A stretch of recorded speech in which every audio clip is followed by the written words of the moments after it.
the New York Times is complaining about Republicans trying to put up a bill that's going to abolish a bunch of the Biden era climate justice incentives.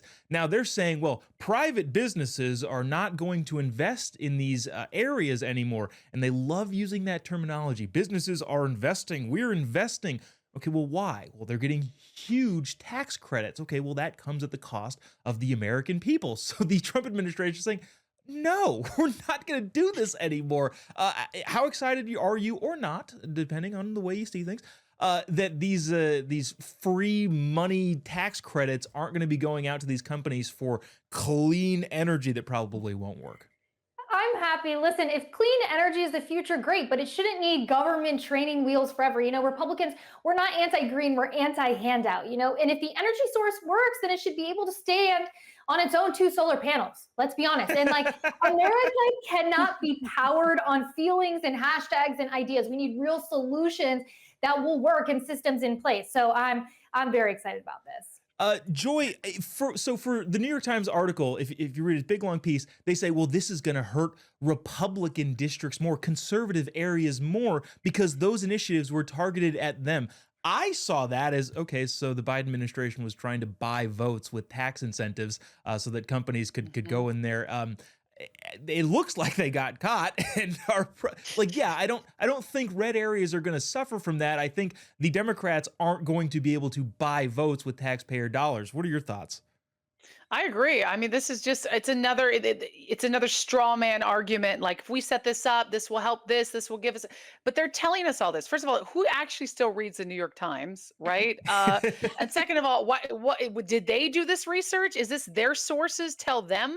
It's nothing more than a puff piece for this so-called, again, clean energy. And I agree. Yeah, if I love clean energy if it works, but we've seen that this windmill stuff. I used to live in Denmark for 7 years. There have fields upon fields of this. It doesn't work. It doesn't provide the kind of energy, especially with AI and business and how we move and groove in today's climate. We need so much more energy, so much more infrastructure. This stuff has been shown. It's negligible what they do. So businesses don't care, especially not Republican businesses. They want to be able to provide for their families, provide cost-effective merchandise, be able to have pay the rent. I mean, going back to California, lower some taxes for small businesses. Why don't you do that instead of this clean energy bill? It's all just taglines and phrases that sound right, and it's to confuse us. Meanwhile, no American citizen is lying awake at night going, I wonder if wind energy is being enacted.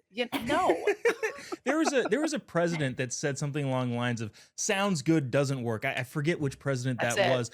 But Joy, I am a little bit offended. I actually read the New York Times every single day, but really for the sole purpose of going, look at how bad the New There's York no Times accounting is. for taste. Speaking of other things the New York Times is big mad about, Hannah Dugan, a judge in Wisconsin who was allegedly shuffling illegal immigrants through her courtroom to avoid being caught, was officially indicted by a federal grand jury. And again, libs are big mad. Adrian, why is it that libs, for some reason, think if you hold a position of power, you are immune to any consequences? They say you're arresting judges. The same thing happened in Newark, New Jersey, when the mayor, in my opinion, tried to insurrection the ICE facility there. He got arrested too and said they're arresting mayors. Well, yeah, they're doing illegal things. I don't know why is it that libs think that if you're an elected official or really anybody of prominence, you get a free pass to do whatever you want? Yeah, and it's crazy. Let's not forget, if you're a conservative judge, they'll try to impeach you for sneezing, right? But this is a judge that breaks the law, to help someone who has already broke the law. It's like, say that 5 times fast. Guess what? We can't. It doesn't make sense. And like the left, they're going to have a judge break the law and call it justice. This is what they do. This is freelance lawyering, is what it is for illegal immigrants. So this is crazy. I'm not surprised, unfortunately, but I hate to say that. Yeah, I wish I was more surprised. Joy, let me read you the statement that the judge's attorney put out. Judge Hannah C. Dugan has committed herself to the rule of law and the principles of due process for her entire career as a lawyer and a judge. She's committed herself to the rule of law, but not the law itself. 'Cause, you can't Wow. you can't obstruct the I got it. Can I feds. say she is stunning and brave.